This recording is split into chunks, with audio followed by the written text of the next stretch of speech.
Today we are diving into the world of gaming's best kept secrets. I'm talking about those Easter eggs that were so freaking well hidden, they probably should have come with a treasure map and a detective's badge and said, I'm sorry we made this so freaking hard for you to find. In this video, we're going to unearth some of gaming's most elusive hidden gems. You're welcome.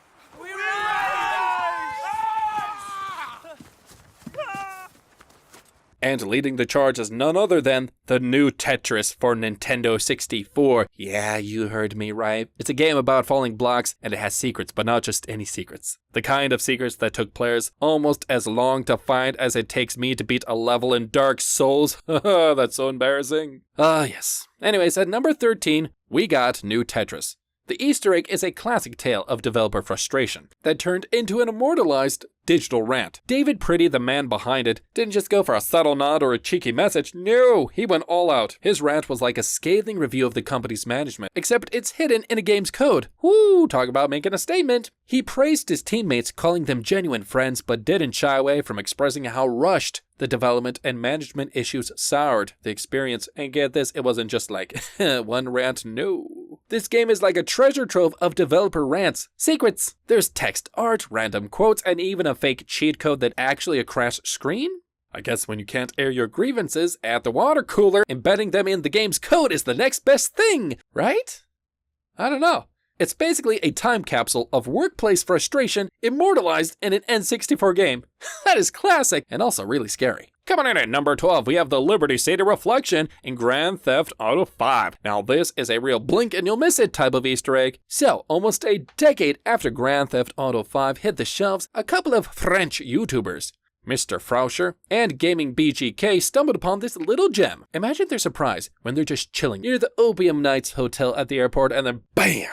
They see a reflection of Liberty City in the glass. Yes, Liberty City, the iconic setting from the previous GTA games, just casually making a cameo in Grand Theft Auto 5. It's like Rockstar decided to throw a mini reunion party and forgot to send out the invites. The clever bit is, this reflection can only be seen at night. Rockstar Mag, chiming in on this discovery, suggested it might be a hallucination. Given the hotel's name, Opium Knights, I mean, like, what are the odds, right? It's kind of brilliant though. After all those years and countless hours, players spent exploring every nook and cranny of Los Santos. You'd think everything had been found, but no, Rockstar still had an ace up their sleeve. Alright, moving on to number 11. We got an oldie but a goodie from the 80s called Gumball. Now this old game was able to hide a secret for over 3 decades! 33 years to be exact! That's a long time! It took a hacker named 4AM to finally crack it in 2016. This guy's like a digital archaeologist digging through ancient games. He uncovered a cipher in Gumball that's revealed by hitting Ctrl-Z during cutscenes, like a hidden treasure map, right? The cipher code led to this code,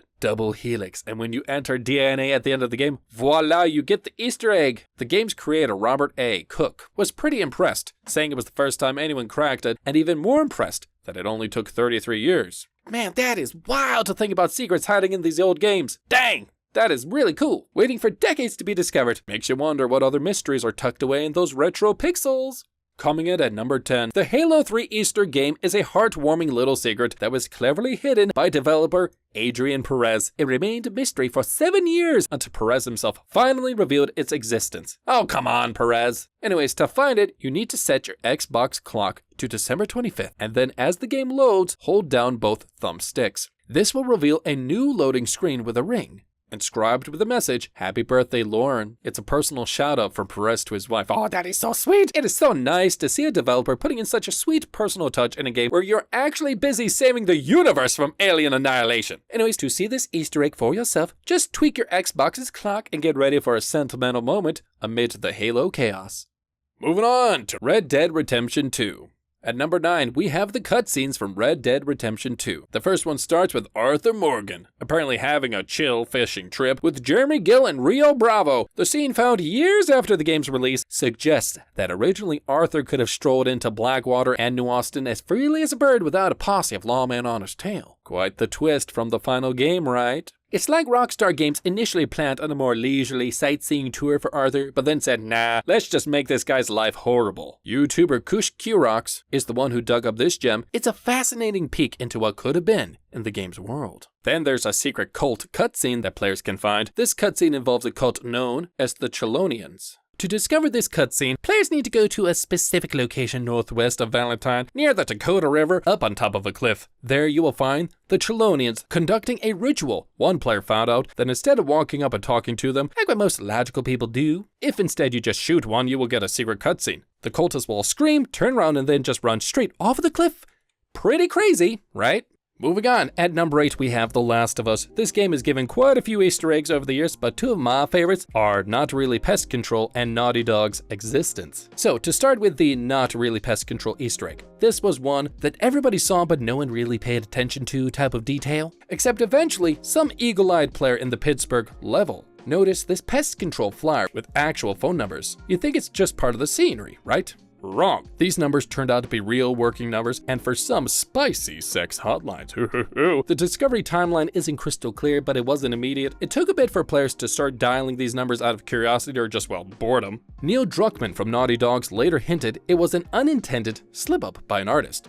Sure it was, right. So what led to players finding this one? It was a classic case of it seemed like a good idea at the time. If you're trying to find this now though, well, tough luck. The developers patched out these spicy numbers as soon as it was brought to their attention. Darn it. The Last of Us is like a fun little scavenger hunt for the dev team. In the game, you can spot all sorts of shoutouts to Naughty Dog. There's everything from a branded mousepad to a building proudly wearing the ND label, and the coolest part, Sarah's bedroom walls are adorned with photos of the actual game staff. It's like really cool. It's like a high school yearbook for game developers. And then there's this office in Pittsburgh, which is basically a replica of Naughty Dog's own den, complete with staff photos and nameplates. It's like the devs are saying, hey, don't forget who made this awesome game. Yeah, obviously pretty cool little Easter eggs you likely wouldn't think to look for.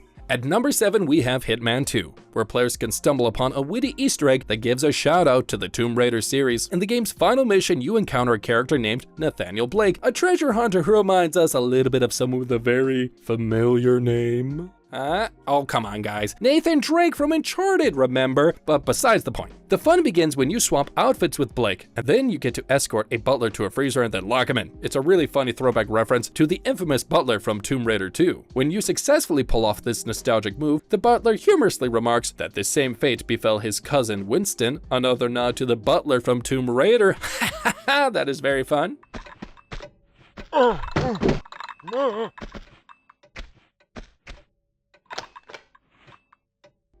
Moving on to number 6, we got a crazy one from the Splinter Cell Double Agent. This secret mission really stands out for its sheer absurdity and complexity. To trigger it, players had to interact with very specific vending machines in a precise sequence, which is the kind of task that's so outlandish and annoying, it makes you wonder if the developers were just having a laugh or just wanted to be mean. Anyways, it involves freezing 5 talking seals from captivity, because why not? Let's throw some chatty sea mammals into a stealth action game, why not? The mission is so cleverly concealed that it stayed for 4 whole years until 2020, when the developer finally spilled the beans. Imagine the surprise of players who thought they knew everything about the game, only to find out they missed a secret mission straight out of a Saturday morning cartoon. At number 5, we have the final secret in Nier Automata. This was discovered by the modder and data miner Lance McDonald nearly 4 years after the game's release. Holy smokes. This secret, a cheat code really, allows players to skip almost the entire game and jump straight to the ending after defeating just the first boss. Ooh, that's a good cheat. In a typical playthrough, reaching the true ending requires completing multiple runs of the game, with there being at least 3 different endings you need to see first. However, this cheat code bypasses that, leading directly to the ending where players face a choice about sacrificing their save data. The discovery was acknowledged by the game's director, Yoko Taro, and the official Nier franchise Twitter account, stirring up quite a buzz in the gaming community. In order to make the cheat work, players needed to first beat the boss in the prologue, then walk around the arena until you find an area with 2 sets of barrels. Only then can you enter the cheat code, which, if done correctly, will transport you directly to the final boss. It's a unique twist in a game that's already known for its unconventional narrative structure. Moving in, coming in at number 4, we have Dying Light 2. There's this Easter egg that's like a little time warp to Back to the Future. Like, you can actually unlock a hoverboard minigame, and then you get to start your hoverboarding adventure though, which is really fun. But you do first need to do a little bit of detective work. Start by heading over to the Church of St. Thomas, the Apostle on St. Paul Island, and climb up the bell tower to turn on some power.